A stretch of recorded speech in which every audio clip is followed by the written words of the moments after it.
Hello అండి. Welcome back to me సేవ madam family blogs. ఈరోజు నా బ్రేక్‌ఫాస్ట్ ఏంటో చూసేయండి. యమ్మీ యమ్మీ టేస్టీ ఫుల్ ప్రోటీన్ అండి. ఇది యాపిల్. ఈరోజు నా డేట్ చూడండి. ప్రోటీన్ 2 ఎగ్స్, కొబ్బరికాయ పచ్చడి. మా గీతం చేస్తే నాకు చాలా ఇష్టం. మా గీతం చూడండి. మా గీతం మట్టు ఎందుకలా ఇరిగిపోయిందంటే వాళ్ళిద్దరు చేసిన పనిష్మెంట్కి వాళ్ళతోనే తినిపిస్తున్నా. ఇదేమో శనగలు, సోయా. ఇది బొంబాయి చట్నీ, ఇందులో బొంబాయి లేదు. ఇది నార్మల్ దోశ, ఎగ్. ఇవేంటి అనుకున్నా తెలుసా? ఇదేంటి గ్యాస్ట్రిక్? పనస పిక్కలు ఉడకబెట్టమాట.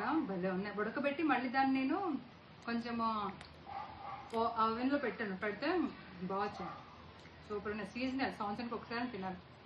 ఇది తింటే వాతం అవుతుంది అంటారు పెద్దోళ్ళు, కానీ మరి తెలీదు. మంచిది, సీజనల్ది.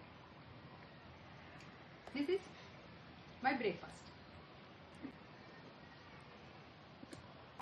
అసలు ఈ యాపిల్ నాకు ఎంత ఇష్టమో. ఈ మధ్యన యాపిల్ మానేశాను. బాబాయ్ కెమికల్ అది, దానికి ఏదో వ్యాక్స్ ఏదో వేస్తున్నారని చెప్పి. నిజంగానండి, యాపిల్ చూడటానికి బాగుంటుంది, కానీ తెచ్చి కోసిన తర్వాత అంతా కుళ్ళిపోయినట్టు అయిపోయింది. అసలు జస్ట్ ఇది ఏంటంటే అలాగా తినాలనిపించి ఏదో యాపిల్ తిన కోసిన, కానీ ఇష్టం లేకుండా తిన్నాను. ఈరోజు ఫ్రూట్స్ ఏం లేవండి. మ్యాంగో ఉంది. ఉదయాన్నే తినకూడదు మ్యాంగో. ఎప్పుడైనా మార్నింగ్ టైం తింటే కొంచెం హీట్ ఎక్కువ చేస్తుంది.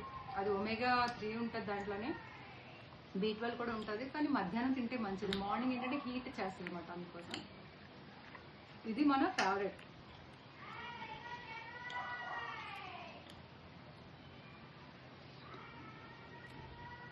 చూస్తేనే నాకు పొట్ట నిండిపోయింది. చూస్తేనే పొట్ట నిండిపోయింది. తిను, కడుపు కూడా నిండుతుంది. తినాలి. హలో, కోటి విద్యలు ఫ్రూట్ కోసమే. బద్ధకం పడకుండా కొంచెం కష్టపడి చేస్తున్నాం అనుకో, హ్యాపీగా ఉండదు. ఇలాగే నేను రాకుండా ఉంటాయి, జలుబులు జ్వరం అన్నీ వస్తూ ఉంటాయి, పోతూ ఉంటాయి. మనం డైలీ కంటిన్యూ చేసుకుంటూనే ఉండాలి. కొంచెం ఓపిక తెచ్చుకొని నీట్గా ఇంట్లో చేసుకున్నాం అనుకోండి, హ్యాపీగా తినొచ్చు, హెల్తీగా ఉండొచ్చు. మహాలక్ష్మి బాబా అలాగే పెట్టచ్చు. మహాలక్ష్మి బాబా అందరికీ కాదండి, ఓన్లీ మా పాపకి మా గీతమ్మకి మాత్రమే. మహాలక్ష్మి గీతతో చేస్తుంది.